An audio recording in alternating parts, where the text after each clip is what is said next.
আলহামদুলিল্লাহি ওয়াহদা ওয়াসসালাতু ওয়াসসালামু আলা মান লা নাবিয়্যা বা'দা আম্মা বা'দ আউযু বিল্লাহি মিনাশ শাইতানির রাজীম বিসমিল্লাহির রহমানির রহিম ইন্না নাহনু নাযালনা যিকরা ওয়া ইন্না লাহু লাহাফিযুন ওয়া ক্বালা রাসূলুল্লাহি সাল্লাল্লাহু আলাইহি ওয়াসাল্লাম তালাবুল ইলমি ফারিয়াদাতুন আলা কুল্লি মুসলিম।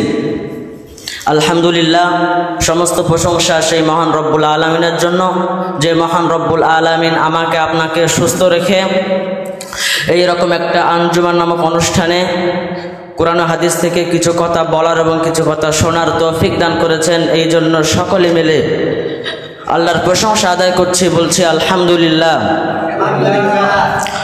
অতঃপর লাখো কোটি দরুদ ও সালাম বর্ষিত হোক সর্বকালের সর্বযুগের সর্বশ্রেষ্ঠ মহামানব আশরাফুল মাখলুকাত নবী কুল শিরোমণি শাফাতের কান্ডারি, তিনি আর কেউ নন জনাবে কারীম হযরত মুহাম্মদ সাল্লাল্লাহু আলাইহি ওয়াসাল্লাম। প্রিয় ছাত্র ভাইরা, আপনাদের সামনে আমি পবিত্র কোরআনুল কারীম থেকে একটি ছোট্ট আয়াত তেলাওয়াত করেছি এবং রাসূলের অসংখ্য হাদিস থেকে একটি ছোট্ট হাদিস পাঠ করেছি। এই কোরআনের আয়াত এবং এই হাদিসের আলোকে সংক্ষিপ্ত কিছু কথা বলবো ইনশাআল্লাহ। আল্লাহ সেই তৌফিক দান করুন, জোরে বলি আমিন। আল্লাহ সুবহানাহু ওয়া তাআলা কোরআনে বলছেন, ইন্না নাহনু নাযালনা যিকরা ওয়া ইন্না লাহু লাহাফিযুন। আল্লাহ তাআলা বলছেন, আমি কোরআন শরীফকে নাজিল করেছি এবং এই কোরআন শরীফের হেফাজতের দায়িত্ব, এই কোরআন শরীফের রক্ষণাবেক্ষণের দায়িত্ব আমি আল্লাহ নিজে নিয়েছি। সবাই বলি সুবহানাল্লাহ। আল্লাহ তাআলা বলছেন, আমি কোরআন শরীফকে নাজিল করেছি এবং এর হেফাজতের জন্য বেছে নিয়েছেন কাদেরকে? হাফেজে কোরআনদের সিনাকে। কাদের সিনাকে? হাফেজে কোরআনদের সিনাকে। একজন সাধারণ মানুষ, তার এত দাম বাড়লো কেমন করে? আপনাদেরকে আমি বুঝাইতে চাই যে কোরআনটা কত মূল্যবান একটা কিতাব, এই কোরআনটা কেমন একটা দামি জিনিস, এটা আপনাদেরকে বুঝাইতে চাই। একজন সাধারণ মানুষ, একটা সাধারণ ছেলে, যখন তার হঠাৎ করে তার নাম হাফেজে কোরআন হলো, তার দামটা বেড়ে গেল কিসের জন্য? এই কোরআনটার জন্য।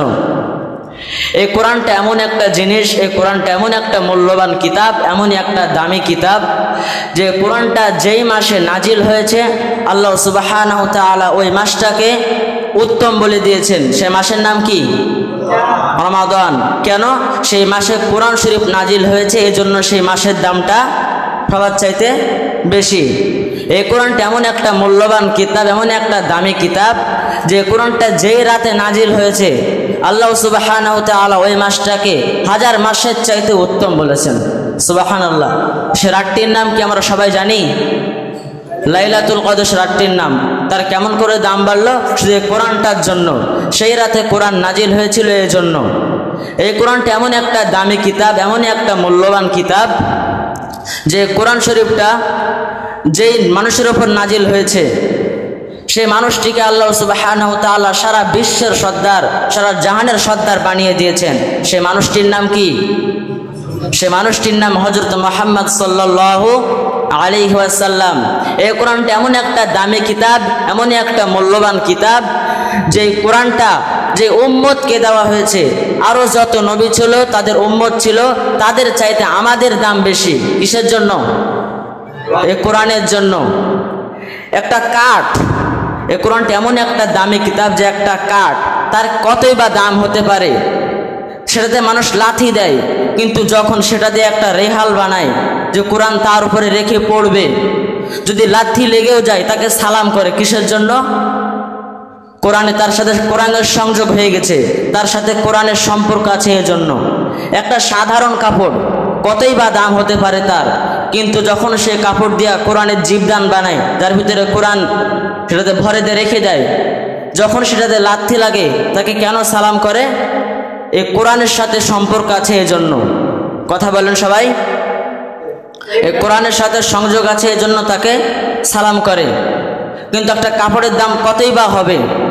কোরআনটা এমন একটা কিতাব যে একজন সাধারণ মানুষ, তার দাম কেমন করে বাড়লে? কোরআনটাকে হিফজ করার জন্য, এই কোরআনটাকে সিনার মধ্যে নেওয়ার জন্য, এই কোরআনটাকে ভালোভাবে পড়ার জন্য তার দামটা আল্লাহ বাড়িয়ে দিয়েছে। কথা বলেন ঠিক কিনা? রাসূলুল্লাহ সাল্লাল্লাহু আলাইহি ওয়াসাল্লাম তার হাদিসে বলছেন, তলাবুল ইলমি ফারিয়াদাতুন আলা কুল্লি মুসলিম।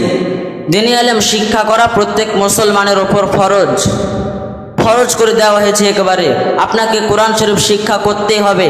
তার মানে আমি এটা বলতে চাই নাই যে আপনাকে হাফেজে কোরআন হতে হবে, আপনাকে কোরআন মুখস্থ করতে হবে, আপনাকে আমি এটা বলতে চাই নাই।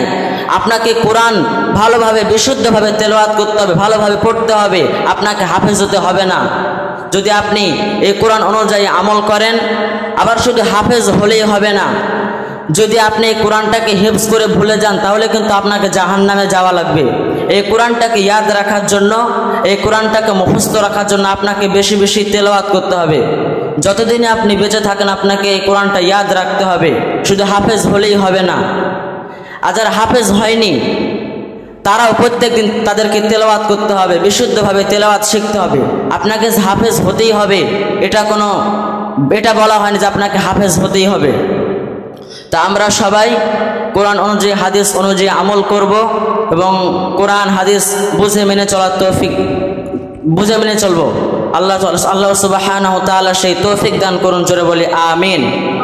আসসালামু আলাইকুম ওয়া রাহমাতুল্লাহি ওয়া বারাকাতুহু।